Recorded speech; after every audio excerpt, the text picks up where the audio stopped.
Semua bab sudah selesai. Yan mendoakan Anda sehat selalu. Kisah utama akan segera dimulai. Aku mempertaruhkan separuh nyawaku untuk pencerahan yang mendalam ini. Jika aku menoleh ke belakang, aku pantas mati. Hanya karena di kehidupan sebelumnya aku memotong tumit lelucon itu, tetapi dia mengurungku di ruang bawah tanah selama sehari semalam hanya untuk menyenangkan cinta sejatinya. Kemudian, korsleting listrik menyebabkan kebakaran, dan aku mati lemas di dalamnya. Malam terakhir sebelum aku mati. Aku melihat seorang gadis mengangkat bangku dan dengan panik membanting kunci pintu, bergegas ke sisiku dan memelukku erat. Mulutnya terus berkata, maafkan aku. Aku terlambat. Kumohon buka matamu. Lihat aku, oke? Sampai saat itu, aku mengerti bahwa ternyata orang yang tidak mencolok di kelas ini. Diam-diam menyukaiku selama 10 tahun. Kemudian, si kecil yang tidak mencolok memilih untuk mati demi aku. Hanya berharap di kehidupan selanjutnya aku bisa lebih sering melihatnya. Mungkin ketulusan si kecil yang tidak mencolok menyentuh surga.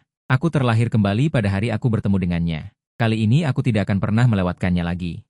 Saat membuka mata, aku menemukan diriku berdiri di ruang kelas SMA. Di sekelilingku ada teman-teman sekelas berusia 17 atau 18 tahun. Seorang anak laki-laki mendorongku. Yesheng, apakah surat yang kamu pegang itu surat cinta? Kertas surat kering itu diremas dan berubah bentuk di tanganku. Beberapa kata rapi tertulis di amplop, untuk Liu Ruyan. Aku kembali ke masa SMA, hari ketika aku menyatakan cinta pada Liu Ruyan. Sekarang hari Jumat sore. Sudah hampir bel pulang, tinggal 5 menit lagi Liu Ruyan akan masuk ke kelas. Aku menyerahkan surat cinta ini padanya di depan umum. Apa yang dia katakan saat itu? Oh, dia berkata maaf, aku tidak ingin berpacaran sekarang. Bukan begitu. Aku menggelengkan kepala. Kalian salah paham. Saat ini, Liu Ruyan masuk dari luar pintu kelas. Seseorang berteriak padanya, Liu Ruyan. Yesheng ingin bertemu denganmu. Nada suaranya seperti sedang menonton pertunjukan. Aku merobek surat itu menjadi 2 di tengah. Dengan tenang berkata, tidak ada apa-apa. Setelah mengatakan itu, aku membuang surat yang robek itu ke tempat sampah. Liu Ruyan menatap wajahku lama sekali, tanpa berkata apa-apa. Dia kembali ke tempat duduknya. Kerumunan yang berkerumun untuk menonton pertunjukan mengeluarkan erangan bosan. Aku pikir akan ada pertunjukan yang bagus. Bubar, bubar. Aku membolak-balik buku di tempat dudukku. Sebentar lagi bel pulang berbunyi, dan semua orang dengan gembira membereskan tas mereka. Namun, aku selalu samar-samar ingat ada satu hal lagi, mungkin tidak penting bagiku saat itu, jadi hal itu tersembunyi di sungai panjang ingatanku. Sampai kepala sekolah masuk, aku langsung tersadar. Itu dia. Murid-murid melihat kepala sekolah masuk dan langsung gaduh, berbisik dengan nada mengeluh. Sudah jam berapa ini? Baru datang saat jam pulang sekolah. Guru wali kelas berkata dengan kesal. Sekolah kami adalah sekolah menengah swasta. Seharusnya dianggap sebagai pendidikan elit bangsawan.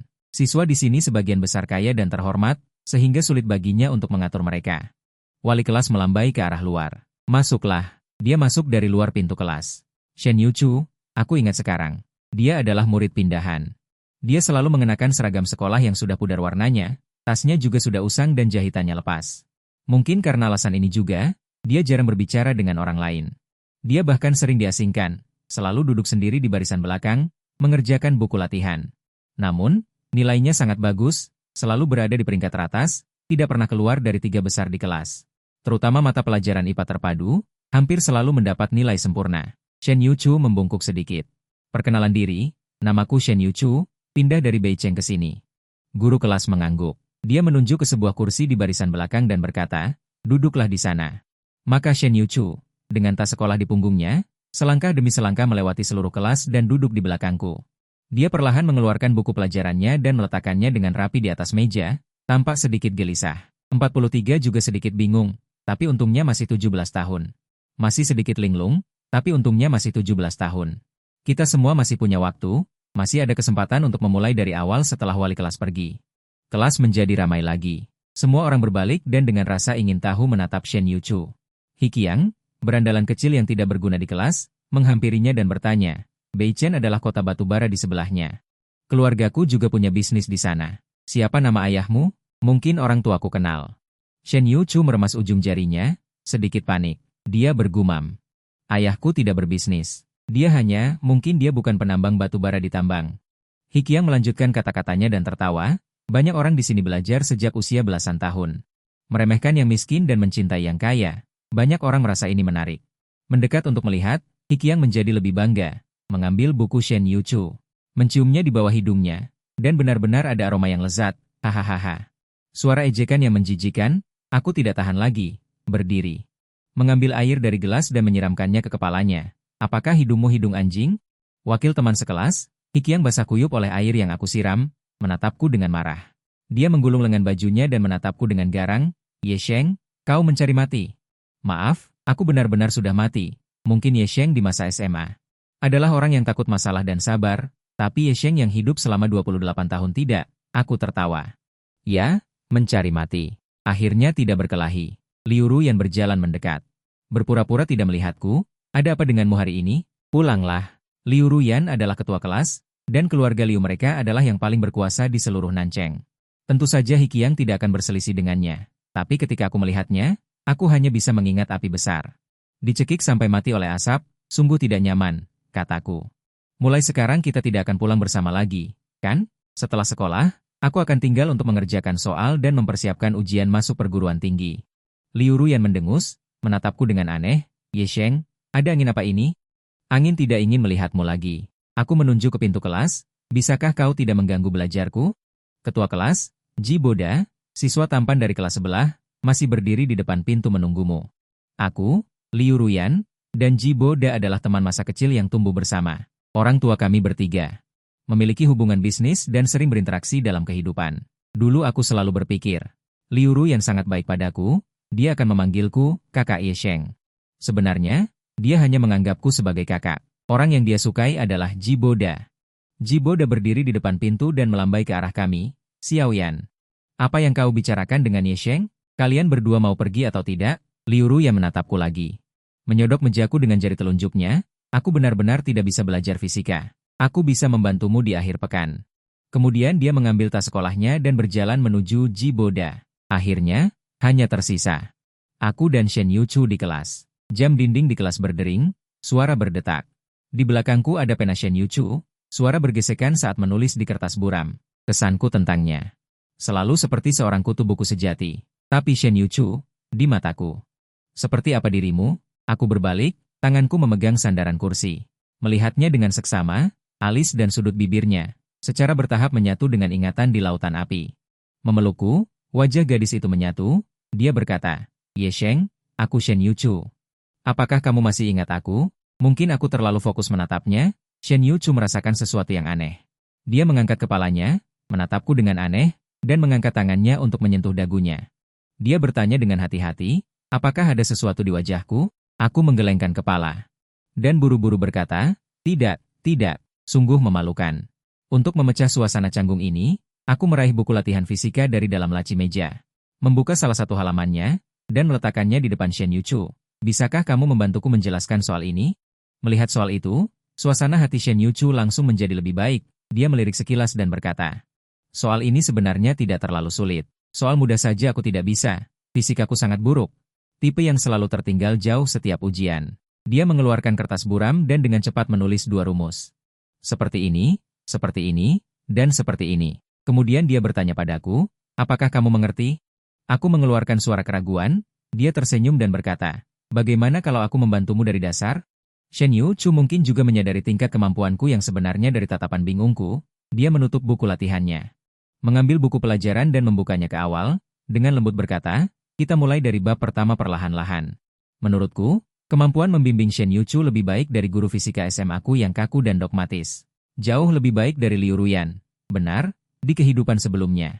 Aku selalu mengikuti di belakang Liu Ruyan, membawa berbagai macam soal yang salah untuk mengganggunya. Liu Ruyan, bisakah kamu membantuku melihat teorema energi kinetik? Liu Ruyan, mengapa soal matematika terakhirku tidak pernah bisa dikerjakan? Liu Ruyan, tidak heran dia selalu melirikku dengan dingin.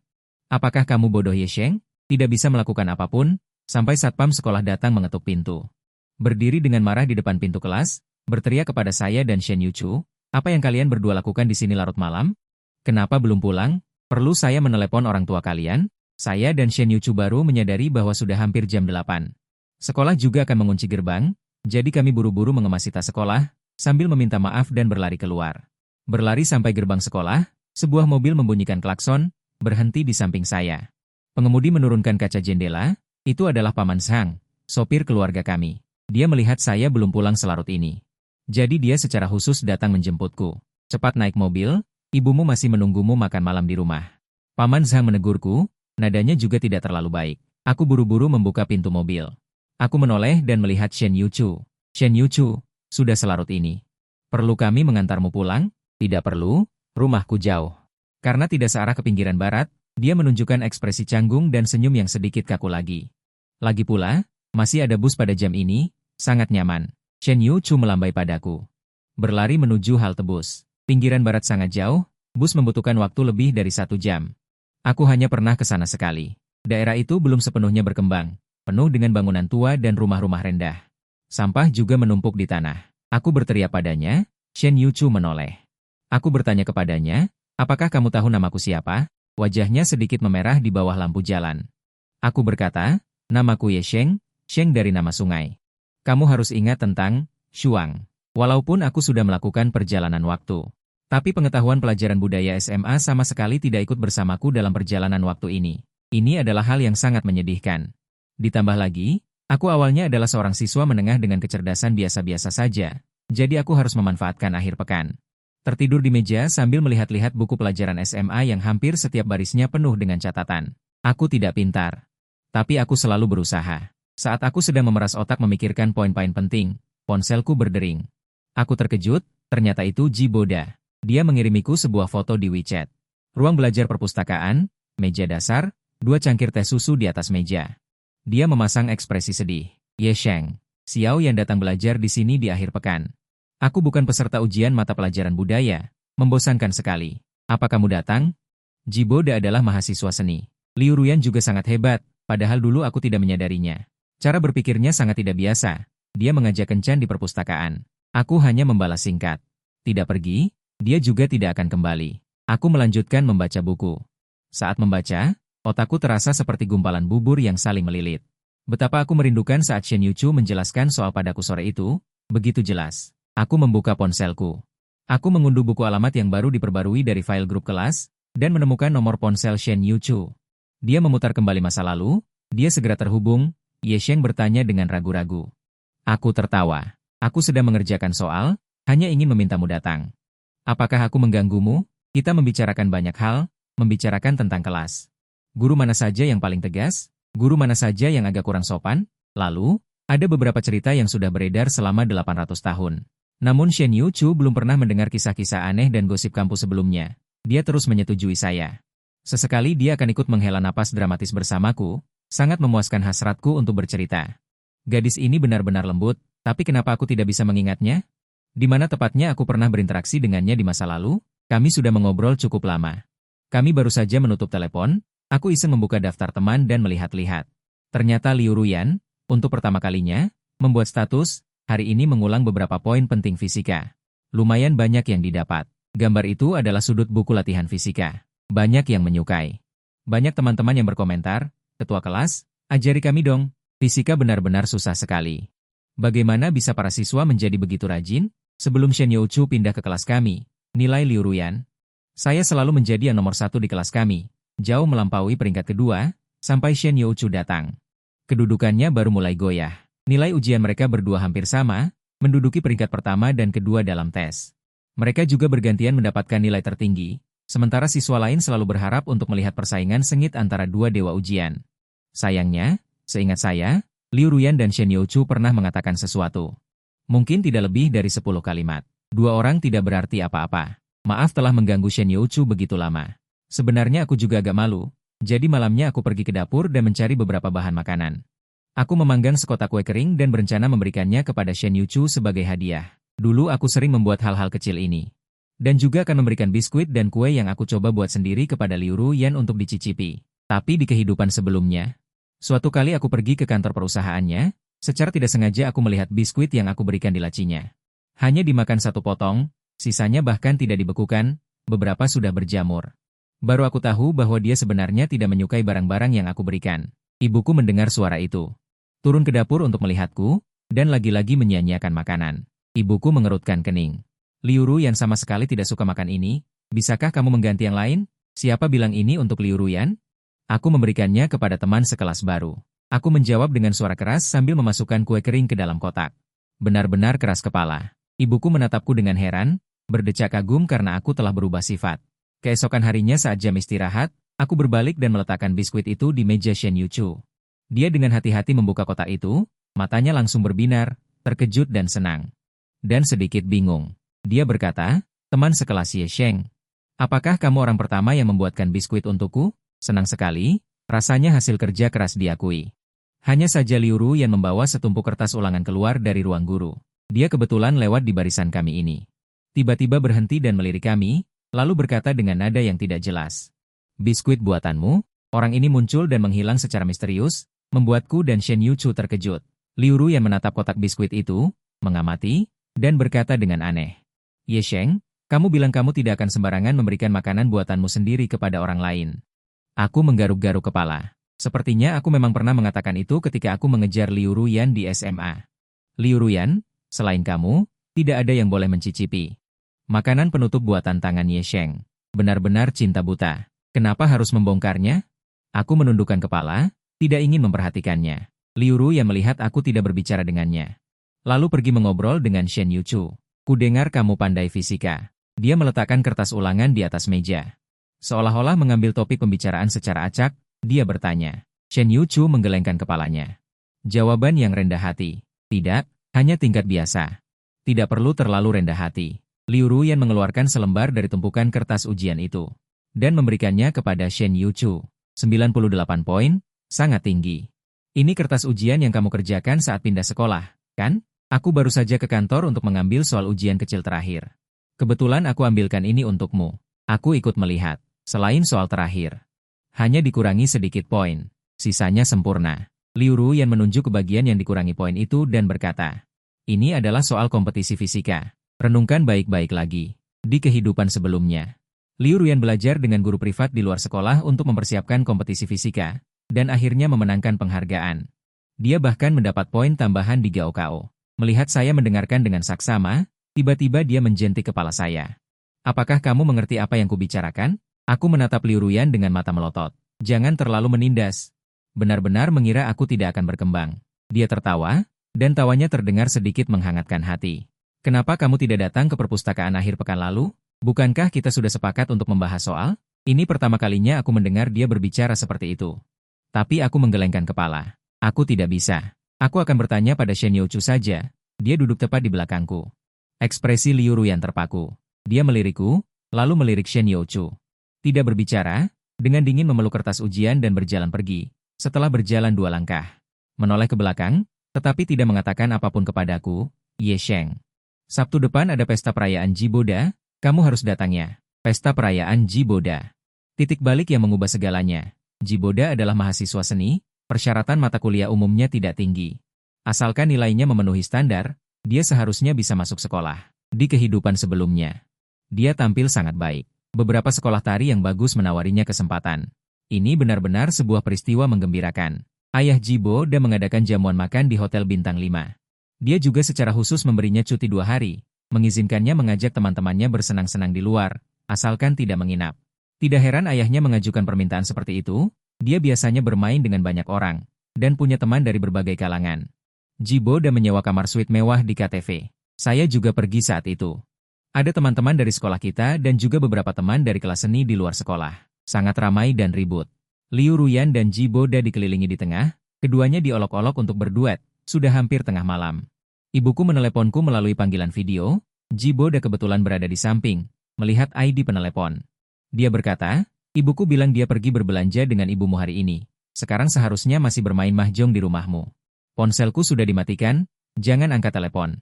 Dia pasti akan menarikku kembali melalui kamu." Tak berdaya, aku selalu patuh, akhirnya mengangkatnya. Benar saja, di ujung sana muncul 2 orang. Ibuku dan ibunya Jiboda. Ibunya Jiboda suaranya sangat keras, "Di tempat kalian berisik sekali. Boda, tidakkah kamu lihat jam berapa sekarang? Kamu tidak pulang? Beritahu aku kamu di mana. Aku akan menyuruh sopir rumah untuk menjemput kalian." Jiboda melotot dan menuduh, "Ibu, jangan menggangguku. Aku baru saja selesai ujian, biarkan aku bermain di luar selama 1 malam. Apakah aku akan kehilangan lengan atau kaki?" Keduanya selalu bertengkar seperti ini. Setelah bertengkar lama, ibunya Jiboda berkata, "Jika kamu tidak pulang malam ini, maka jangan harap uang jajan bulan depan." Jiboda adalah anak orang kaya di sekolah. Setiap bulan ada 50.000 yuan uang saku. Kalimat ini langsung membuat Jiboda diam. Ibunya menutup telepon dengan keras. Mengumumkan bahwa waktu kebebasannya malam ini benar-benar berakhir. Kemudian Liu Ruyan mengantar kami turun, menemani kami di lobi menunggu Sang Shu datang menjemput. Selama ini, Jiboda tidak berbicara sepatah kata pun dengan Liu Ruyan. Dia sedikit marah. Saat menelepon ibunya, dia terus memberi isyarat kepada Liu Ruyan, berharap dia bisa keluar untuk membantunya mengatakan beberapa patah kata. Bahkan jika hanya mengatakan, "Bibi, jangan khawatir, malam ini aku akan menjaga Boda." Itu juga baik. Ibunya Jiboda sangat menyukai Liu Ruyan, bahkan berniat untuk menjodohkan mereka berdua. Jika Liu Ruyan keluar untuk berbicara, mungkin dia benar-benar akan menyetujui permintaan Jiboda. Hanya saja pria ini malam itu benar-benar memasang wajah dingin, tidak bergerak menghadapi permintaan Jiboda. Akibatnya, adik kecil Jiboda ini sama sekali tidak bisa mengalahkan paha ibunya, akhirnya hanya bisa pulang bersamaku. Ini semua salah kalian berdua. Dia menggertakkan gigi, tidak ada satupun dari kalian yang baik. Benar-benar mengecewakan. Dalam perjalanan pulang malam itu, terjadi kecelakaan mobil. Polisi lalu lintas kemudian menyimpulkan bahwa sopir keluarga kami, Zhang Shu, mengemudi karena kelelahan dan harus bertanggung jawab penuh. Aku dan Jiboda berbaring di rumah sakit selama setengah bulan. Luka yang dideritanya lebih parah daripada aku, ligamen kakinya rusak, tidak bisa menari dalam beberapa tahun. Ibunya Jiboda menangis sedih di depan ranjang rumah sakit. Dia meraih Zhang Shu. Dikatakan bahwa dia harus berumur panjang. Zhang Shu kemudian bertanggung jawab secara hukum dan membayar ganti rugi. Tapi apa gunanya? Keluarga Ji paling tidak kekurangan uang. Ini adalah titik balik. Jika kecelakaan mobil itu tidak terjadi, Jiboda akan tetap di negara ini. Kita bertiga akan tetap bergaul seperti saat SMA. Beberapa tahun kemudian, Liu Ruyan mungkin akan bersama Jiboda. Aku mungkin akan sedih, ya? Mungkin. Tapi pada akhirnya, aku akan dengan lapang dada memberkati mereka. Kemudian mencari jalan hidupku sendiri. Tetapi kecelakaan mobil ini mengubah segalanya. Jiboda menyerah pada sekolah tari. Dia pergi ke luar negeri untuk belajar di sekolah seni. Aku dan Liu Ruyan pergi ke kota yang sama untuk kuliah. Sesekali kami bertemu. Dia tahu aku menyukainya secara diam-diam, tapi kalimat yang paling sering dia katakan adalah, "Ye Sheng, apakah menurutmu kau pantas untuk Jiboda?" Kami berdua diselimuti rasa bersalah. Dia akan terbang melintasi sebagian besar Tiongkok untuk membelikan Jiboda stempel Makau dan mengirimkannya ke luar negeri. Dan juga karena dia ingin menonton konser, begadang dan memasang alarm untuk membeli tiket Jaichou. Menemaninya ke sana. Adapun hadiah untuk setiap hari libur, ulang tahun, dan hari peringatan, tidak pernah ketinggalan. Kemudian, setelah Jiboda tinggal di luar negeri selama beberapa tahun, dia kembali ke Tiongkok. Liu Ruyan menemukan teman baiknya dulu. Mengadakan pesta perayaan untuknya sampai dini hari. Jiboda menyanyikan sebuah lagu. Sambil memegang mikrofon, tiba-tiba berkata kepadaku, "Ye Sheng, kau sudah bertahun-tahun lulus sekarang. Apakah ibumu masih peduli apakah kau pulang malam atau tidak?" Saat itu, udara tiba-tiba menjadi sunyi senyap. Aku tahu, dia sebenarnya tidak pernah memaafkanku. Liu Ruyan tanpa daya memanggilnya, "Boda, Xiaoyan, jangan memotong pembicaraanku." Setelah minum alkohol, nada bicara Jibota menjadi kasar. "Bukankah Ye Sheng seorang siswa yang patuh? Lagi pula kamu tidak bisa bergaul dengan kami, jadi lebih baik menguncimu sendirian di kamar kecil. Kamu pasti akan lebih bahagia." Dia merangkul bahu Liu Ruyan, suaranya rendah, aku tidak bisa mengatakan sepatah kata pun. Ingin berdebat, tetapi selalu merasa bahwa aku yang berutang padanya. Liu Ruyan menghela napas. Dia melirikku, lalu mengeluarkan kunci dan bersama Jiboda mengunciku di ruang bawah tanah. Jiboda menepuk pintu ruang bawah tanah, sambil tertawa berteriak. "Ye Sheng, tunggu aku selesai pesta, aku akan membukakan pintu untukmu." Aku tidak tahu mengapa pestanya berlangsung begitu lama, aku hanya tahu api besar telah berkobar. Tragedi di kehidupan lampau. Setelah bereinkarnasi, aku tidak akan membiarkan tragedi itu terulang lagi. Aku tahu, hampir tidak mungkin menghentikan Jiboda untuk merayakan keberhasilannya dalam ujian. Aku tidak akan pergi, jadi Zhang Shu dari CG tidak akan mengantar jemput kami. "Kapan kamu datang?" Di sana sangat berisik, aku hampir tidak bisa mendengar dengan jelas. "Aku tidak pergi. Terserah padamu." Terdiam sesaat, Liu Ruyan menjawab dengan dingin. Aku menutup telepon, merasa bahwa sekarang, reputasiku sebagai kutu buku yang pekerja keras benar-benar menyebar luas. Hampir tengah malam, aku turun lagi untuk melihat sekilas. Zhang Shu berada di dapur, melakukan panggilan video dengan rekan seperjuangan lamanya yang pernah bertugas di militer, sambil mengobrol, minum, dan makan sayur. Dia melihatku dan melambai, "Xiao Sheng, kenapa belum tidur?" Aku membuka mulutku, ragu untuk berbicara. Akhirnya aku berkata, "Zhang Shu, kamu sudah tua. Kurangi minum alkohol di masa depan. Di ruang tamu, beberapa wanita bermain mahjong dengan asyiknya. Ibu Jiboda baru saja memenangkan putaran, keberuntungannya sangat bagus. Dia melihat jam. Tiba-tiba teringat sesuatu, aduh, Jiboda keluar bermain malam ini. Aku tidak tahu apakah dia sudah pulang jam segini. Aku harus meneleponnya. Ternyata teleponnya mati. Ku coba menelepon lagi, tetap tidak bisa tersambung. Teman-teman di sebelahnya menasihatinya. Kak, giliranmu menjadi bandar, sambil mengocok kartu dan tertawa. Lihat apa yang kalian katakan, apa aku bisa jadi kaya? Aku berbaring di tempat tidur di kamar. Melihat waktu di jam dinding berlalu sedikit demi sedikit. Di luar sepi dan tenang. Seperti malam yang sangat biasa, aku perlahan tenggelam dalam tidur. Keesokan harinya, aku dibangunkan oleh ibuku. Ye Sheng, turun dan sarapan.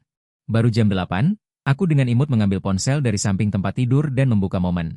Mulai menyegarkan. Seorang teman memposting sebuah status. Lelucon. Rumput harmonis. Fotonya menampilkan Liu Ruyan dan Jiboda bersandar di sofa. Keduanya tertidur dengan mata tertutup, kepala Liu Ruyan sedikit miring di bahu Jiboda. Mungkin karena pesta berlangsung terlalu larut. Pada akhirnya semua orang lelah. Beberapa orang mencium aroma gosip dan memotret mereka berdua. Bahkan secara khusus mengunggahnya ke internet. Di bawahnya ada banyak komentar yang mengatakan bahwa aku sudah lama melihat ada sesuatu yang tidak beres dengan mereka berdua. Aku tertawa, kombinasi papan atas. Melihat foto ini, aku langsung sadar. Tiba-tiba terbangun dari tempat tidur. Kecelakaan mobil itu benar-benar tidak terjadi. Jiboda tidak meninggalkan perayaan itu. Semuanya baik-baik saja. Karena terlalu bersemangat, aku langsung menekan tombol suka dan berkomentar. Syukurlah, tidak lama kemudian, aku masuk lagi dan mi-refresh. Status itu menghilang. Liu Ruyan benar-benar meneleponku. Ye Sheng. Dia tiba-tiba berkata, semalam semua orang terlalu berisik, aku tidur di tengah-tengah. Setelah itu aku tidak ikut bermain lagi. Mengapa dia menceritakan ini padaku? Dia tersenyum. Aku kira kamu akan pergi. Kalau tahu kamu tidak pergi, aku juga tidak akan pergi. Aku menyentuh hidungku, tidak tahu bagaimana menanggapi, keduanya terdiam beberapa saat. Aku berkata, jika tidak ada apa-apa, aku mau pergi sarapan dulu. Dia bergumam sebagai jawaban. Baiklah, sampai jumpa di sekolah besok, meskipun foto-foto di lingkaran pertemanannya sudah dihapus. Namun, penyebaran berita tentang Fei Wen sangat cepat, terutama karena ada banyak siswa yang menghadiri pertemuan Jiboda hari itu. Setiap hari Senin saat pergi ke sekolah, aku bisa merasakan semua orang diam-diam bergosip dengan heboh. Namun, saya tidak terlibat di dalamnya karena beberapa hari lagi hasil ujian akan keluar. Ini adalah ujian penting pertama yang diikuti Shen Youchu setelah pindah sekolah. Wali kelas mengumumkan peringkatnya. Sengaja dibuat sedikit tegang, ternyata ada kuda hitam di kelas kita kali ini. Lumayan. Apakah hanya dengan persaingan ada kemajuan? Dia terdiam sejenak. Shen Youchu. Peringkat pertama di kelas. Kelas langsung heboh. Ini adalah Liu Ruyan, yang mendapat peringkat pertama di kelas. Pertama kalinya seseorang menariknya dari belakang. Shen Youchu. Ya, murid pindahan Shen Youchu. Dia bahkan tidak berbicara dengan kami, dan ujian masuk perguruan tinggi sudah dekat, lalu datang lagi seorang kutu buku. Walaupun aku sudah tahu kemampuan Shen Youchu, tapi ini tidak bisa menghentikan kegembiraanku. Aku berbalik. Dengan bersemangat mengulurkan tangan jahil, mengacak-acak rambut Shen Youchu. Shen Youchu, kamu benar-benar hebat. Rambut Shen Youchu kusut karena aku usap, tapi dia tidak marah sama sekali. Dia hanya tersenyum lembut. Tong Zhuo sepertinya tidak tahan dan menyikutku. Ye Sheng, hati-hati. Dia mengedipkan mata padaku. Tidak lihat ketua kelas sedang tidak senang? Aku mengikuti pandangan Tong Zhuo ke sana. Liu Ruyan duduk di dekat dinding. Dia menoleh dan menyapa aku dan Shen Youchu. Bibirnya terkatup rapat, tatapannya dingin. Seluruh tubuhnya hampir membeku menjadi patung. Aku langsung tersentak, menyadari bahwa aku benar-benar kurang berempati. Liu Ruyan setidaknya sudah menjadi peringkat pertama selama hampir 3 tahun. Tiba-tiba mendapat peringkat kedua, siapapun pasti merasa tidak enak. Aku malah bercanda di sini, bukankah ini sama saja menabur garam di luka orang lain? Aku berdeham 2 kali. Aku sedikit merendah. Setelah beberapa saat, tatapan Liu Ruyan akhirnya beralih dari arahku. Aku buru-buru menarik napas lega. Berkat bimbingan Shen Youchu, nilaiku juga meningkat pesat.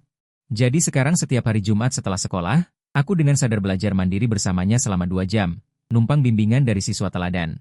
Namun, di luar dugaan, Liu Ruyan juga ikut tinggal. Bel sekolah berbunyi. Jiboda berlari ke depan kelas kami. Xiaoyan, ayo pulang. Dia melambai ke Liu Ruyan seperti dulu. Liu Ruyan tidak keluar, juga tidak membereskan tasnya. Dia berkata kepada Jiboda di tempat duduknya. Nanti kamu pulang duluan saja, aku mau tinggal untuk belajar mandiri sebentar. Begitu kata-kata ini keluar. Semua teman sekelas yang belum pulang menoleh untuk melihat. Ketua kelas, tidak perlu sampai begitu kan? Kamu sudah diterima dengan pengurangan nilai, masih saja rajin. Benar-benar mau membuat kami mati kutu ya. Karena memenangkan penghargaan di Olimpiade. Universitas tujuan Liu Ruyan langsung memberinya pengurangan 60 poin untuk diterima. Bahkan jika dia tidak bisa menunjukkan kemampuannya saat ujian. Dia pasti tidak akan berada di bawah batas nilai universitas idealnya. Liu Ruyan tidak menghiraukan mereka, menunggu semua orang pergi. Dia langsung membawa buku dan duduk di sebelah tempat dudukku. Aku merasa aneh, Liu Ruyan menjawab dengan wajar. Di sini dekat dengan Shen Yuchu, memudahkan kita berdua untuk berdiskusi soal. Membuatku tidak bisa berkata apa-apa. Haruskah aku mengalah dan memberi tempat untuk kalian berdua siswa teladan? Belum sempat aku berbicara. Liu Ruyan benar-benar mengeluarkan soal dan berdiskusi dengan Shen Yuchu. Teman Shen, apakah kamu punya cara mudah untuk menyelesaikan soal ini? Aku merasa cara yang kupikirkan terlalu rumit. Aku melihat. Kebetulan itu adalah soal yang salah ku jawab saat ujian. Jadi aku tidak ingin mengusir Liu Ruyan dan diam dengan patuh di samping. Mendengarkan dua dewa saling bertukar pengalaman akademis, aku, udang kecil, menuai keuntungan. Setelah belajar mandiri sepanjang malam, aku merasa sel-sel otakku akan meningkat. Cara pemecahan masalah Liu Ruyan dan Shen Yuchu sangat berbeda. Jadi ketika mereka berdua bertabrakan, biasanya membawa inspirasi baru. Hingga hampir jam 8, Liu Ruyan mengeluarkan buku dan mengetuk kepalaku. Ye Sheng mau pulang, aku baru sadar dengan linglung. Sejak aku menyapa ibuku, mengatakan bahwa aku akan belajar di sekolah setelah pulang sekolah pada hari Jumat, dia meminta Paman Sang untuk menjemputku 2 jam kemudian di malam hari. Shen Yuchu tetap bersikeras naik bus sendiri, tidak pernah membiarkanku mengantarnya, dan kali ini ditambah lagi Liu Ruyan. Dia, seorang anak orang kaya, ternyata keluarganya juga tidak mengirim mobil untuk menjemputnya. Liu Ruyan menyentuh hidungnya. Dengan tidak tahu malu menatapku, biarkan Paman Zhang mengantarku pulang. Dulu, kita bertiga sepulang sekolah. Bukankah biasanya keluarga bergantian menjemput dengan mobil? Aku memutar mata padanya, ketua kelas Gu. Tidakkah kamu bisa belajar dari teman sekelas Shen, naik bus untuk pulang, dan memberikan kontribusi bagi konservasi energi dan pengurangan emisi? Atau haruskah aku menelepon ibumu dan mengatakan kau meninggalkanku di gerbang sekolah di tengah malam? Kami berdua duduk di barisan belakang. Paman Zhang mengemudi dengan tenang di depan. Tiba-tiba, aku merasa. Aku dan Liu Ruyan menjadi tidak ada yang bisa dibicarakan. Pemandangan kota terbalik di luar jendela mobil. Tiba-tiba, Liu Ruyan bertanya padaku, Ye Sheng, tinggal beberapa bulan lagi ujian masuk perguruan tinggi. Kamu sudah memikirkan mau kuliah di mana? Kata-kata ini mengingatkanku, aku juga harus mempertimbangkan tentang pilihan jurusan.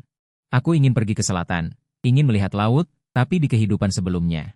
Karena Liu Ruyan memilih universitas di utara, aku juga ikut-ikutan pergi ke utara. Bukan berarti kota itu tidak bagus. Hanya saja tidak cocok untukku. Liu Ruyan melihatku tidak bicara, lalu berkata dengan lembut. Jika kamu sudah memikirkannya, beritahu aku. Dia menarik napas dalam-dalam. Seolah-olah membuat keputusan. Menatapku, aku ingin pergi ke kota yang sama denganmu untuk kuliah. Aku tidak bereaksi. Bukankah universitas yang ingin kamu masuki sudah diputuskan? Aku bertanya balik. Penerimaan dengan penurunan nilai di sekolah top, dan yang lebih penting. Sekolah itu juga memiliki banyak sumber daya jaringan keluarga Gu. Sebagian besar teman keluarga Gu. Kerabat, semuanya lulus dari sana, dia benar-benar tidak punya alasan. Sekarang ganti target universitas, dia menggelengkan kepala, tidak menjawab pertanyaanku. Hanya mengulangi, Ye Sheng, kita nanti harus berada di satu kota. Aku tidak tertarik berada di satu kota dengan Liu Ruyan. Malamnya, aku meringkuk di selimut, mengirim WeChat ke Shen Yuchu, teman sekelas Xiao Shen. Apa kamu sudah memikirkan universitas mana yang ingin kamu masuki? Setelah mengirimnya, aku merasa pertanyaanku tidak ada artinya. Dengan nilai Shen Yuchu, universitas mana yang tidak bisa dia masuki? Shen Yuchu segera membalas pesanku. Belum memikirkannya. Kamu sendiri, aku ingin pergi ke tempat yang hangat, lembab, yang bisa melihat laut. Sambil membayangkan, aku mengetik. Kebetulan, aku juga. Orang ini jelas-jelas meniruku. Di kehidupan sebelumnya, aku juga cukup rajin di SMA, tetapi sebagian besar adalah agar bisa pergi ke tempat yang sama dengan Liu Ruyan. Kali ini, aku ingin berusaha untuk diriku sendiri. Di semester terakhir kelas 3 SMA, suasana di kelas secara bertahap mulai menjadi serius. Hitungan mundur ujian masuk perguruan tinggi menekan setiap orang. Bahkan sekolah menengah swasta seperti kami pun tidak terkecuali. Kepala sekolah secara khusus mengadakan rapat motivasi sebelum ujian masuk perguruan tinggi, mengundang beberapa siswa dengan nilai terbaik di seluruh sekolah untuk naik ke panggung dan berbicara tentang pengalaman belajar dan ujian mereka. Tidak mengherankan, Liu Ruyan dan Shen Yuchu, sebagai siswa teladan, terpilih menjadi perwakilan siswa. Aku ingat rapat motivasi ini. Di kehidupan sebelumnya, aku berusaha keras dan bertahan sampai Liu Ruyan tampil. Setelah mendengarkan pidatonya yang membuktikan dirinya sebagai penembak jitu, aku tidak tahan dengan beberapa siswa yang tersisa dan akhirnya menyelinap keluar dari auditorium. Pergi berjalan-jalan ke lapangan. Aku tidak memiliki kesan apapun tentang pidato Shen Yuchu. Mungkin aku melewatkannya di bagian terakhir. Kalau dipikir-pikir, agak disayangkan. Untungnya, aku memiliki kesempatan untuk mengulanginya. Kali ini, aku secara khusus memberikan perhatian penuh dan menunggu Shen Yuchu tampil. Namun, setelah Liu Ruyan selesai berbicara dan hampir semua orang di belakangnya keluar, aku masih tidak melihat sosok Shen Yuchu. Kebetulan, penyelenggara dari Badan Kemahasiswaan lewat, aku meraih lengan orang itu. Dan bertanya, "Teman, mengapa Shen Yuchu dari kelas kami tidak terlihat naik ke panggung?" Aku juga tidak melihatnya. Orang itu mengerutkan kening, nadanya tidak baik. Di telepon juga tidak diangkat, urutan penampilan sudah diatur, malah langsung dikacaukan. Ada apa? Aku baru menyadari bahwa sesuatu mungkin terjadi. Aku tiba-tiba bangkit dan berlari keluar dari auditorium. Di mana dia? Aku mengeluarkan ponselku dan menelepon Shen Yuchu. Sama seperti yang dikatakan pihak organisasi mahasiswa. Aku sudah menelepon beberapa kali, semuanya menunjukkan tidak ada jawaban. Sekolah ini sangat besar. Aku seperti lalat tanpa kepala, berlarian di antara gedung-gedung sekolah, sambil terus menelepon tanpa hasil. Aku menekan nomor ponsel Shen Yuchu sambil menghibur diri, dia bukan anak SD. Pasti tidak apa-apa, sampai aku berlari ke arah lapangan, dalam sekejap. Kenangan tiba-tiba membanjiri pikiranku, aku teringat kehidupan sebelumnya. Setelah mendengarkan pidato Liu Ruyan, aku diam-diam menyelinap keluar dari auditorium untuk berjalan-jalan dan sampai di sisi gimnasium. Mendengar suara keributan dan kegaduhan aneh, didorong oleh rasa ingin tahu, aku berjalan ke jendela.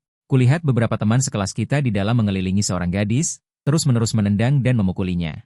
Sambil mengumpat dengan nada tidak rela dan tidak hormat, saat itu aku tidak tahu alasannya, tapi rasa keadilanku meluap-luap. Aku langsung mendorong pintu terbuka, menarik gadis itu keluar dari kerumunan orang itu, dan berkata jika kalian terus mengganggunya, aku akan melapor ke guru. Aku bahkan dengan gagah berani meninggalkan kata-kata seperti itu. Sekarang aku ingat, orang itu adalah Shen Yuchu. Aku berlari secepat mungkin, menerobos ke gimnasium, dan membanting pintu hingga terbuka. Pemandangan di depan mata persis sama dengan kehidupan sebelumnya. Shen Yuchu dikelilingi di tengah, di sampingnya ada beberapa berandalan kecil dari kelas kita.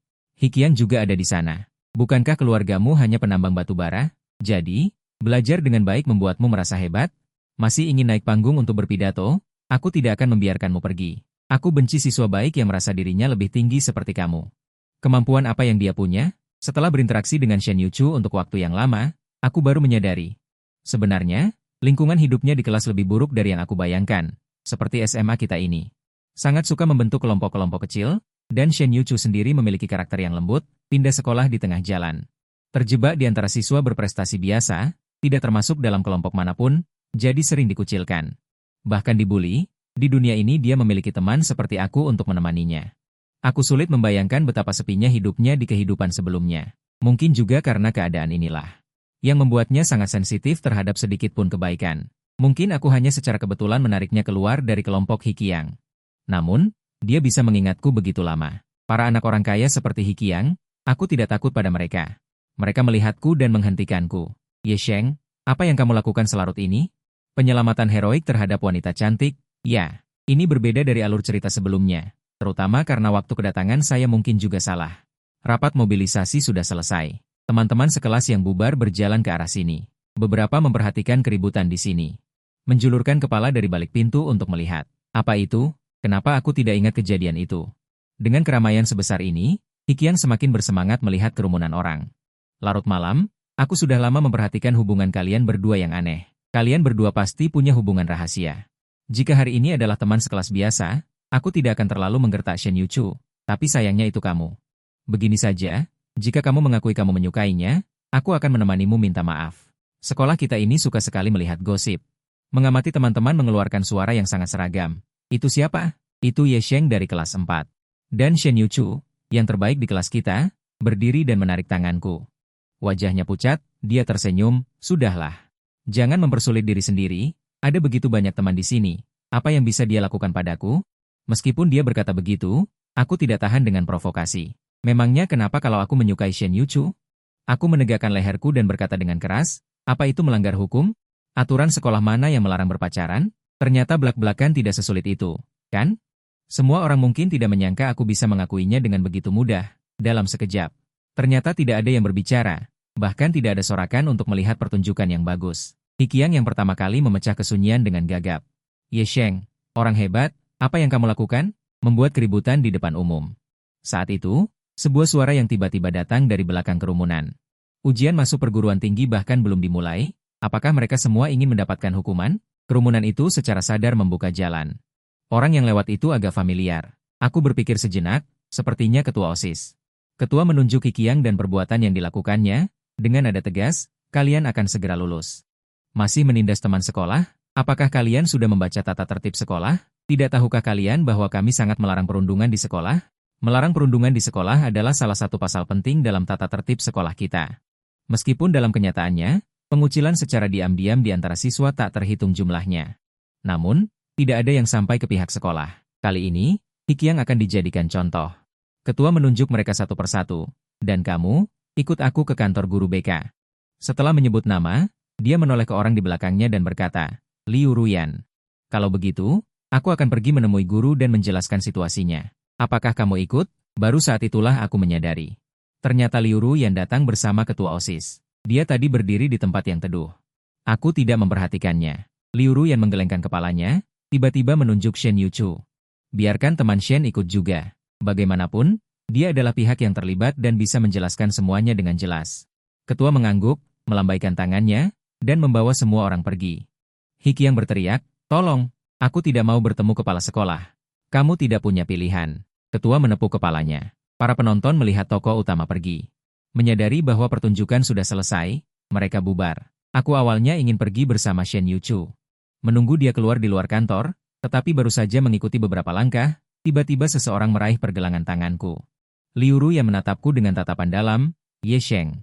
Ikut aku sebentar. Baru saat itulah aku menyadari wajahnya pucat seperti kertas. Bibirnya bergetar pelan, seolah menahan emosi yang bergejolak. Apa? Aku bertanya dengan pelan. Dia menarikku, tidak memberiku kesempatan untuk menolak. Langsung mendorongku ke sudut. Liu Ru yang lebih tinggi dariku, dan saat ini sangat dekat denganku. Tekanan terasa sangat kuat. Ye Sheng, dia mengerutkan kening. Berusaha menenangkan suaranya, aku mengerti kamu ingin membantu Shen Yuchu hari ini. Kamu bisa saja menelepon guru. Atau meneleponku. Kamu sebenarnya tidak perlu menggunakan cara ini. Aku mengerti. Dia merasa, perkataanku hari ini bahwa aku menyukai Shen Yuchu hanyalah sandiwara. Hanya sedikit bantuan yang dengan senang hati aku berikan, aku tertawa. Liu Ruyan, kamu salah paham. Aku tidak membantu teman sekelas karena kasihan, aku benar-benar menyukai Shen Yuchu. Mendengar perkataanku, Liu Ruyan sepertinya tidak bereaksi sama sekali. Dia tertegun. Tidak mengatakan sepatah kata pun. Setelah beberapa saat, dia menunjukkan ekspresi sakit, bingung, dan sedikit menyedihkan. Tiba-tiba dari sakunya mengeluarkan selembar kertas surat yang sudah robek menjadi beberapa bagian. Dengan hati-hati menggenggamnya di tangannya dan menunjukkannya kepadaku. Bertanya padaku. Ye Sheng, kamu berbohong padaku, kan? Di mana aku salah? Tidak mungkin kamu menyukai Shen Yuchu. Jika kamu menyukai Shen Yuchu, bagaimana mungkin kamu menulis surat seperti ini kepadaku? Ini surat cinta yang kutulis untuk Liu Ruyan, tapi sudah aku robek dan buang ke tempat sampah. Aku tidak tahu kenapa bisa ada di tangan Liu Ruyan. Aku menatapnya dengan heran. Liu Ruyan tersenyum pahit. Tanpa ragu mengakuinya. Benar, aku mengambilnya lagi dari tempat sampah. Aku akui saat itu aku tidak yakin seberapa besar aku menyukaimu, dan juga takut pacaran di kelas 3 SMA akan mengganggu belajar, tapi aku benar-benar tidak pernah berpikir. Ye Sheng, kamu akan menyukai orang lain. Melihat surat cinta itu, aku malah merasa lega. Cinta rahasiaku pada Liu Ruyan berakhir begitu saja. Bukankah itu lebih baik? Aku merebut surat itu dari tangannya dan merobeknya menjadi lebih kecil. Lalu membuka jendela di belakangku dan dengan santai membuangnya keluar jendela. Potongan kertas itu beterbangan tertiup angin. Tidak bisa disatukan kembali. Ekspresi Liu Ruyan berubah, dia buru-buru berlari ke depan jendela. Kedua tangannya mencengkeram kusen jendela, setengah badannya menjulur keluar jendela, berkata dengan gigi terkatup. Ye Sheng, Liu Ruyan, sejak aku membuang surat cintamu, kamu seharusnya tahu aku tidak menyukaimu lagi. Mulai sekarang, jika tidak ada hal penting, jangan mencariku lagi. Seperti yang kamu katakan. Kita semua akan menghadapi ujian masuk perguruan tinggi, kita semua harus belajar, bukan? Keesokan harinya, begitu aku masuk kelas, aku merasa semua teman sekelas menatapku. Normal. Aku tidak merasa malu atau panik. Aku duduk di kursiku, membuka buku dan mulai membaca. Hanya saja, sudah jam belajar pagi. Kenapa Shen Yuchu belum datang? Aku menepuk tangan teman sebangkuku dan bertanya padanya. Bagaimana dengan Shen Yuchu? Teman semeja juga melirikku dengan sisa mata. Kau belum tahu? Karena keributanmu kemarin, Hikiang ditangkap sekolah sebagai contoh kasus perundungan. Pagi ini, di jam belajar mandiri, aku harus melakukan evaluasi di depan umum. Shen Yuchu mungkin juga karena masalah ini. Mungkin sedang bersama guru sekarang. Saat kami berdua berbicara, pengeras suara di kelas berbunyi. Suara kepala sekolah. Kali ini, insiden suasana yang sangat serius terjadi di sekolah. Pengaruhnya sangat buruk. Perlu agar beberapa siswa yang memimpin melakukan refleksi mendalam. Hikiang dan beberapa rekannya tampak seperti terung yang layu, benar-benar kehilangan aura kekuatan yang biasanya mereka miliki. Satu persatu meminta maaf dengan suara tertahan, teman-teman sekelas yang mendengarkan semuanya menundukkan kepala dan tertawa. Aku juga tidak bisa menahan diri dan ikut tertawa. Kepala sekolah bertanya pada Shen Yuchu. Apakah dia menerima permintaan maaf orang-orang ini? Shen Yuchu tahu dengan jelas. Sebenarnya, aku tidak pernah memperhatikan mereka. Benar-benar bukan orang yang setara denganku, meskipun mereka sombong. Tidak peduli seberapa banyak dia melompat dan bersenang-senang, aku tetap tidak bisa menahan diri untuk bertepuk tangan untuknya di bawah meja. Tapi sedetik kemudian, dia langsung mengangkatku. Juga Ye Sheng, aku belum menjawab pengakuan cintamu. Aku menyukaimu. Aku tertegun. Teman sebangku menyemburkan air dari mulutnya dan menatapku dengan mata terbelalak. Kalian berdua hebat, bermesraan di depan seluruh guru dan siswa sekolah. Akibatnya, aku dan Shen Yuchu masing-masing menyerahkan satu surat pernyataan, tapi kami berdua bisa secara terbuka dan jujur bergandengan tangan di kampus. Walaupun pacaran di usia sekolah sepertinya tidak baik untuk belajar, tapi kekasihku adalah yang terbaik di angkatanku. Dengan buff sebesar ini, bagaimana mungkin tidak dimanfaatkan dengan baik? Soal-soal sains yang sulit. Karena ada Shen Yuchu yang menemani dan menjelaskan, seluruh semester terakhir kelas 3 SMA terasa menjadi lebih hidup. Seolah-olah menjadi tidak terlalu berat untuk dijalani. Waktu berlalu dengan cepat, dan Liu Ruyan. Tiba-tiba aku berpikir bahwa sudah lama aku tidak memperhatikannya. Dia tidak lagi tinggal untuk belajar sendiri pada Jumat sore. Bahkan ketika bertemu aku dan Shen Yuchu di kampus, dia akan menunduk dan berjalan melewatinya dengan cepat. Sepertinya dia benar-benar melakukan perjalanan secara fisik dan tidak lagi menggangguku setelah aku mengatakan hal itu. Saat hasil ujian masuk perguruan tinggi keluar, aku sedang di warnet bersama Shen Yuchu. Ajari dia cara membersihkan jalur minion, grup obrolan tiba-tiba heboh, seseorang mengirim pesan. Tolong, hasil gaokao keluar, aku dan Shen Yuchu langsung hilang akal. Langsung keluar dan menjual rekan tim, mengambil ponsel dan memasukkan nomor kartu ujian. Hasilku segera keluar. Lebih tinggi 3 atau 40 poin dari level biasanya. Benar-benar di luar perkiraan, aku berteriak kegirangan. Lalu menoleh untuk melihat halaman ponsel Shen Yuchu, ada sedikit masalah di sana, sepertinya tidak kecil. Pencarian halaman menunjukkan 0 poin, tanganku gemetar, aku bertanya pelan padanya. Bagaimana mungkin? Apakah kamu lupa menulis nama atau salah mewarnai nomor kartu ujian? Shen Yuchu menggelengkan kepala, jarinya perlahan bergerak ke baris kecil di bawah layar. Peringkatmu sudah masuk 5 besar di seluruh provinsi. Untuk detailnya silakan cari dalam beberapa hari ini. Aku memeluk Shen Yuchu sambil berteriak. Pria yang bermain game di sebelah melepas headphone dan menatapku dengan bingung. Sudah berapa banyak pertandingan yang dimenangkan hingga begitu bersemangat. Wajahku memerah karena malu.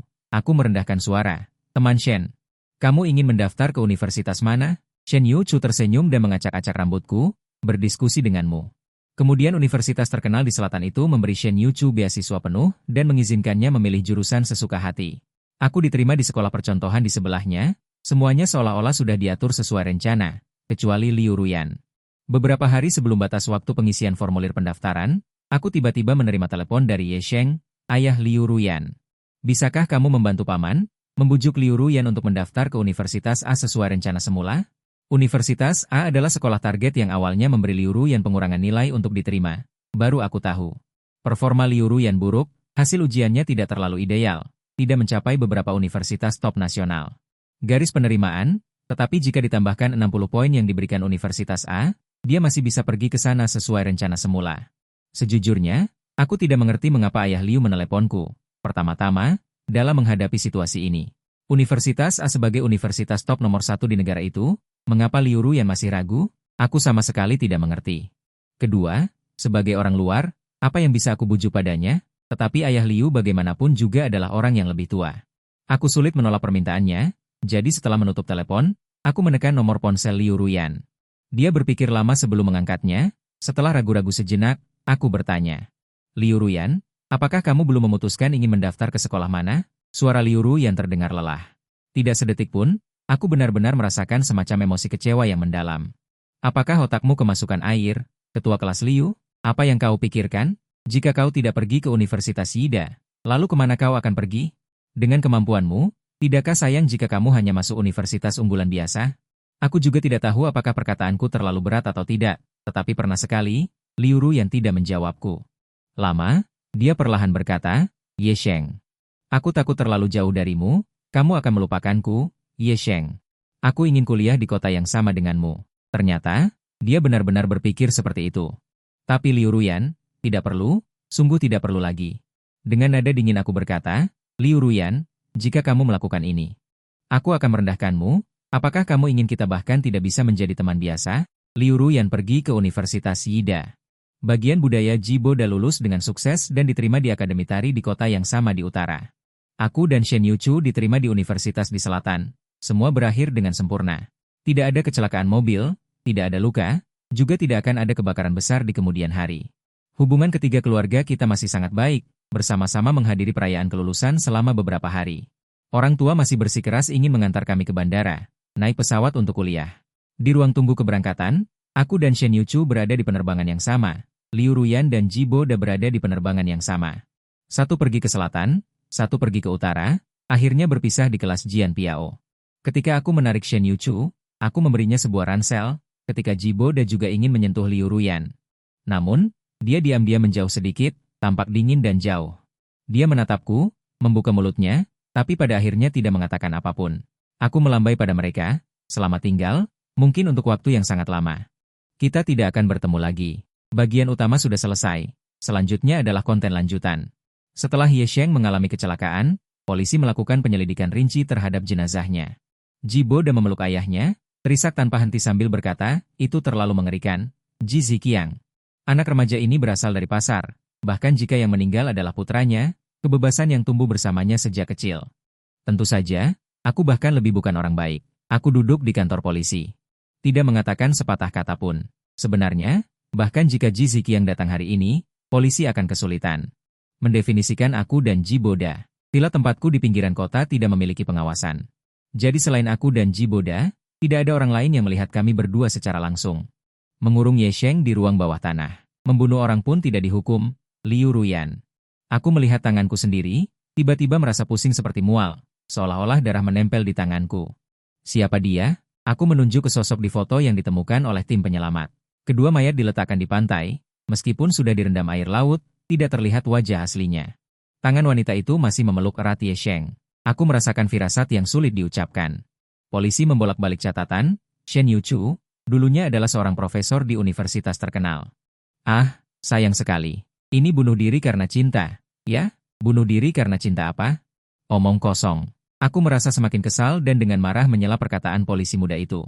Setelah selesai berbicara, aku pergi dari kantor polisi tanpa menoleh ke belakang. Aku berjalan ke tempat parkir.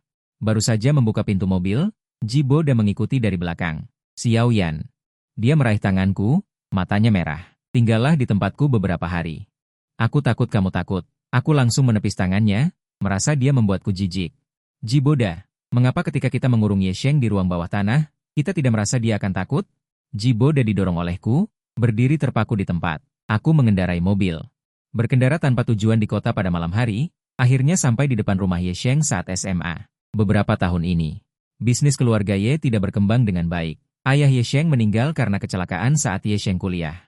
Ibunya karena tekanan dan kesedihan, penyakitnya kambuh dan segera pergi ke luar negeri untuk berobat. Beberapa kerabat keluarga Ye lainnya juga bukan orang baik, memanfaatkan kesempatan dan merebut dewan direksi. Bahkan merebut saham di tangan Ye Sheng. Saat itu, dia harus mengobati penyakit ibunya. Tanpa daya, harus menjual villa tempat dia tinggal selama bertahun-tahun. Secara ajaib, aku membelinya. Sekarang, villa ini dijaga oleh Paman Sang. Dia sudah keluar dari penjara, sudah tua, rambutnya beruban. Tidak ada lagi sosok yang agak kasar seperti 10 tahun lalu. Siapa ya? Nona Liu, kenapa Anda tiba-tiba ingin datang? Zhang Shu membuka pintu. Melihat saya, ekspresinya terkejut. Saya berdehem pelan. Saya tidak tahu bagaimana menjawab pertanyaannya. Zhang Shu mengambil mantel dari tangan saya dan menggantungkannya di dinding. Mengikuti saya dari belakang, Asheng mana? Dia tidak kembali? Saya mengaduk makan malam. Zhang Shu, dia tidak akan kembali. Ini adalah pertama kalinya saya tinggal di villa ini setelah membelinya. Saya naik ke lantai 2. Pergi ke kamar Ye Sheng. Saat SMA, Ye Sheng dan Ji Bo dan memiliki hubungan yang baik. Saat liburan dan hari raya, mereka bertiga sering saling mengunjungi rumah masing-masing. Kemudian Ji Bo pergi ke Bo Wai, saya dan Ye Sheng pergi ke Universitas Tsinghua Utara. Dia juga tidak sering kembali ke sini. Keadaan kamar saat ini hampir sama persis seperti saat SMA. Spray dan selimut berwarna biru. Tirai dicetak dengan Naruto. Di rak buku ada deretan buku. Selain kamus tebal dan berbagai buku latihan, yang paling banyak adalah novel detektif pelajar. Aku melihat semua ini dan tiba-tiba menyadari. Selama ini, saya sebenarnya tidak tahu banyak tentang Ye Sheng. Saya tidak tahu warna apa yang dia suka, film animasi apa yang dia suka, buku apa yang dia suka baca. Bahkan Ji Bo menyukai warna biru tua pun saya tahu, tetapi saya pelit untuk memahami Ye Sheng. Mungkin hanya karena dia selalu berada di sisi saya. Selama saya menoleh, saya selalu bisa melihatnya. Sungguh ide yang tercela dan pengecut. Saya duduk di depan meja belajar Ye Sheng. Di bawah meja ada laci kecil. Saya membukanya begitu saja. Di dalamnya ada beberapa buku catatan, file dan lain-lain. Ada foto kelulusan SMA terselip di dalamnya. Saya dengan lembut mengambilnya. Saya dan Ye Sheng berdiri bersama di barisan tengah. Saat itu, kami berdua masih terlihat hijau dan kekanak-kanakan. Ye Sheng menyipitkan mata dan tersenyum tipis di bawah sinar matahari. Saya memindahkan jari saya ke samping wajah Ye Sheng, perlahan membelainya. Tiba-tiba saya merasa berusia 17 tahun. Tidak akan ada waktu yang lebih baik dari ini. Saat ini, angin sepau-sepau bertiup. Selembar surat jatuh dari laci. Surat itu dilipat menjadi 3, dan 3 kata tertulis di bagian atas. Liu Ruyan, untukku. Dalam ingatanku, seolah-olah ada senar yang dipetik. Aku membuka surat itu. Saat itu, Ye Sheng berada di tahun ketiga SMA. Surat cinta yang Liu Ruyan berikan padaku. Liu Ruyan, kau tidak tahu, kan? Sebenarnya, aku sudah lama menyukaimu. Aku tahu pelajaranku biasa-biasa saja. Tapi aku akan berusaha keras untuk kuliah di universitas yang sama denganmu. Lain kali aku bertanya padamu, bisakah kamu tidak menolakku? Apakah kamu menyukaiku? Melihat barisan kata-kata ini, tiba-tiba aku merasa sangat sedih. Saat itu, bagaimana aku menjawabnya? Aku bilang, Ye Sheng, aku tidak ingin berpacaran sekarang. Kurikulum kelas 3 SMA sangat padat. Aku tidak ingin putus, tetapi yang lebih penting, aku selalu merasa Ye Sheng miliknya, tidak akan pernah meninggalkanku, jadi aku bisa dengan seenaknya tidak menghargainya. Memikirkan hal ini, memikirkan kesombonganku ini. Kesombongan dengan tangan sendiri mendorong Ye Sheng ke neraka, dengan tangan sendiri membunuh orang ini. Orang yang paling penting bagiku. Penyesalan dan rasa bersalah seperti sepasang tangan tak terlihat. Mencengkeram erat hatiku, membuatku tak bisa bernapas. Aku berjongkok karena sedih. Surat cinta itu kugenggam erat di tanganku, kuremas kuat-kuat. Ye Sheng, akulah yang bersalah padamu, aku berhutang nyawa padamu malam ini. Aku tidur di ranjang Ye Sheng. Aneh, Ye Sheng sudah beberapa tahun tidak kembali. Tapi aku selalu merasa seolah-olah auranya masih tertinggal di sini. Selama ini, aku tinggal di villa keluarga Ye. Zhang Shu melihat sepertinya aku berniat tinggal lama di sini, jadi dia ingin menyiapkan kamar untuk siaran langsung untukku. Aku menyuruhnya untuk tidak repot-repot. Aku bisa di kamar Ye Sheng. Dia menatapku. Aku menggelengkan kepala, tidak mengatakan apapun. Siang hari aku mengemudi ke perusahaan untuk bekerja. Rapat, dan kembali ke villa keluarga Ye sekitar pukul 8 atau 9 malam. Setelah kembali, aku sering duduk di ranjang Ye Sheng, membaca buku-buku yang dia tinggalkan. Kadang-kadang, aku melihat Ye Sheng berdiri di sampingku. Menunjuk ke baris kalimat tertentu di buku, dia berkata kepadaku, Liu Ruyan. Tahukah kamu siapa pelakunya? Hehe. Aku tidak akan memberitahumu. Ketika aku mendongak, dia sudah menghilang. Aku tahu. Saya pasti berhalusinasi. Saya tidak pergi ke rumah sakit untuk berkonsultasi dengan dokter. Jika saya sakit, mungkin saya bisa bertemu dengan Ye Sheng. Sebenarnya cukup baik juga, Ji Ziqiang tiba-tiba mengajakku makan malam di klub pribadi miliknya. Ji Bo juga ada. Dia menyalakan sebatang cerutu dan melemparkan perjanjian kerja sama pengembangan properti. Di hadapanku, sambil tersenyum berkata, Liu Ruyan. Xiao Liu, aku paling mendukungmu. Bagaimana, tanah di Sijia itu? Apakah kamu tertarik untuk menggarap Sijia bersama? Tempat yang kotor dan berantakan seperti daerah kumuh. Pemerintah sudah lama ingin membeli tanah itu untuk pembangunan besar. Bagaimana mungkin harga ganti rugi penggusuran tidak bisa disepakati? Seberapa banyak pun garis tangannya, sejak lahir dia sudah tidak bersih. Mungkin akan ada ancaman jika orang-orang ini memberikan sindiran. Segala macam taktik ala dunia hitam telah mereka kerahkan. Aku mengeluarkan perjanjian itu dan membukanya secara acak. Seharusnya bagus. Ji Ziqiang tertawa lebih keras. Orang-orang bilang kebahagiaan ganda datang bersamaan, sekarang karir kita sedang bagus, saatnya mempertimbangkan keluarga juga. Kamu dan Jibo udah saling mencintai. Hanya saja kalian berdua terlalu pendiam, bahkan kepadaku orang tua ini. Menjadi perantara, Jibo udah tertawa sampai, ayah. Apa yang kamu katakan? Apa yang aku katakan? Kamu diam-diam menyukai Liu Ruyan. Masih malu-malu, Ji Ziqiang mengusap rambut Jiboda, lalu menoleh dan berkata kepadaku. Pilih tanggal yang tepat dan suruh ayahmu datang. Kami berdua berdiskusi tentang pertunangan, dan aku tidak mengatakan sepatah kata pun dari awal sampai akhir. Dalam dunia bisnis, perjodohan semacam ini untuk memperkuat tim bukanlah hal yang aneh. Di mata mereka, aku dan Jiboda tumbuh bersama sejak kecil dan memiliki hubungan yang sangat baik. Jauh lebih baik daripada tempat lain yang tanpa perasaan. Aku pulang dengan perut keroncongan. Membuka pintu kamar, berbaring di tempat tidur, dalam keadaan linglung. Seolah-olah aku melihat larut malam, dia duduk di tepi tempat tidur, menyentuh alisku. Berkata sambil tersenyum, tidak, Ye Sheng. Aku tidak akan menikah dengannya, kan? Ye Sheng menunjukkan ekspresi bingung. Bukankah Jiboda itu cinta pertama yang kau puja? Bukankah kau rela mengabaikanku demi membuatnya bahagia? Api besar, sakit sekali terbakar. Aku terbangun tiba-tiba dari tempat tidur, seluruh tubuhku berkeringat dingin. Malam telah berlalu. Aku mengusap lipisku, sakit kepala rasanya mau pecah. Ini karma, ya? Aku mencibir dan berpikir media akan segera membuat berita utama tentang pengembangan bersama kita dan GC. Berita tentang tanah di pinggiran barat menjadi berita utama baru-baru ini, dan pertunanganku dengan Jiboda. Gosip di tabloid juga mulai menyebar luas, pernikahan bisnis. Kisah cinta putri dari keluarga terkemuka dan putra Tuan Ji, generasi kedua Chaebol dan kekasih masa kecil. Hampir saja aku tidak bisa menahan diri dan tertawa di kantor. Ini mungkin berasal dari tim humas Ji Ziqiang sendiri. Kedap suara sialan. Jiboda sekarang sering datang ke perusahaan mencariku. Aku menyuruh asistenku beralasan terlalu banyak urusan proyek pengembangan. Alasan tidak bisa meluangkan waktu untuk menghentikannya di depan pintu kantor. Dia lalu marah. Aku akan bicara pada ayahku, memintanya untuk mengirim lebih banyak orang membantumu, agar kamu punya waktu untuk berkencan. Untungnya juga berkat kekacauan Jiboda, Ji Ziqiang benar-benar memindahkan banyak tulang punggung bisnis perusahaannya.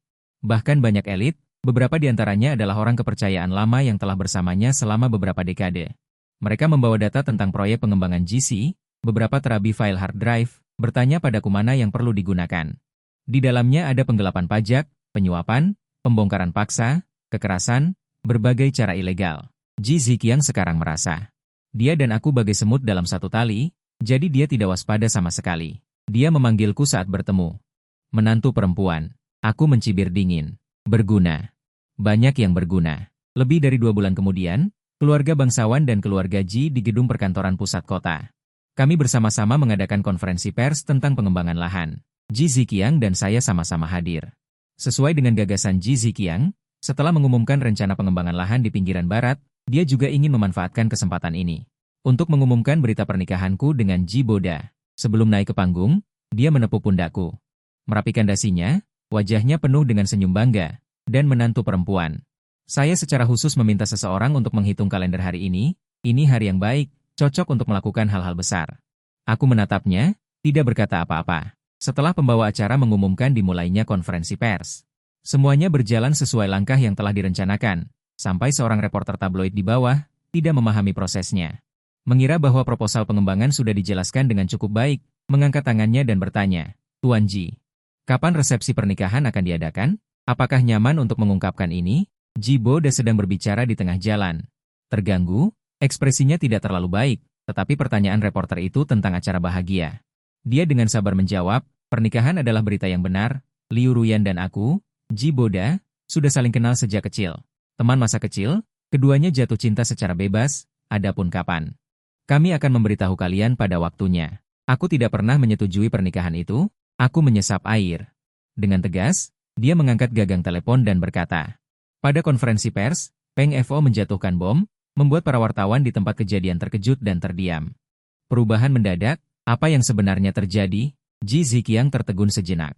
Tertegun di tempat. Aku berdiri, memegang remote control, menampilkan semua bukti kejahatan Jiboda selama beberapa tahun terakhir di layar. Penggelapan pajak, kejahatan dengan kekerasan, perusahaan mafia seperti ini, apakah cerita kita mungkin ada hubungannya dengan itu? Jiboda tiba-tiba berdiri dan menuangkan teh dari cangkirnya ke kepalaku. Liu Ruyan, apa kau gila? Aku menyeka noda di wajahku. Tertawa, aku sudah gila, perusahaan jahat seperti ini. Aku harap lembaga pengawas negara kita bisa menindak dan menyelidiki dengan ketat, jangan sampai lolos. Jiboda duduk di bawah panggung, lampu sorot dari media yang tidak diketahui menyorotnya. Dia kehilangan akal, dengan ekspresi panik di wajahnya. Keesokan harinya, laporan tentang keterlibatan Jiboda dalam dunia hitam hampir tak terhindarkan. Bagaimana dia menjadi kaya? Bagaimana dia sampai pada titik ini hari ini? Segera, polisi datang. Membawa Jiboda pergi. Difoto, tangannya diborgol. Matanya penuh kebencian dan keengganan. Hiki yang dijatuhkan oleh semua orang, kejatuhan dan kebangkrutan instan. Hampir merupakan kesimpulan yang tak terhindarkan. Jiboda pernah datang mencari saya tetapi dihalangi oleh satpam. Dia berteriak ke arahku dari jauh, menanyakan padaku tentang Liu Ruyan. Beri aku satu alasan, katakan padaku mengapa. Di mana aku menyinggungmu? Aku meliriknya, lalu melihat tanganku sendiri. Jiboda, kita seharusnya masuk neraka. Dia menggelengkan kepalanya, tidak mengerti apa yang kukatakan. Kemudian saya mendengar bahwa penduduk asli Sijia yang diusir secara paksa oleh Ji Ziqiang. Setelah Jia bangkrut, mereka datang untuk menuntut upah. Banyak dari mereka bergegas ke Villa Gigabi dan merampok barang-barang Gigabi sebelumnya. Jiboda dan ibunya berjalan di sudut. Gemetar kedinginan. Konflik meningkat. Tidak ada yang tahu siapa yang menyulut api. Seluruh villa terbakar dari atas hingga bawah. Semua pembantu Jiboda melarikan diri. Siapa yang peduli dengan kedua pemilik perusahaan yang sudah bangkrut itu? Pada akhirnya, yang bertanggung jawab adalah ibu dari Giberta. Mereka menyeret Giberta keluar dari villa, dan meskipun begitu, mereka berdua berhasil selamat. Namun, Gibda terpapar gas panas dan asap berlebihan di lokasi kebakaran, menyebabkan kerusakan otak yang parah. Mungkin dia tidak sadar, mungkin segera pulih, atau mungkin seperti ini selamanya. Setelah lepas dari ventilator, dia menjadi vegetatif pada masa kemerosotan Gigabi. Ayah terus meneleponiku, Liu Ruyan, sekarang kamu sudah merasa hebat, ya?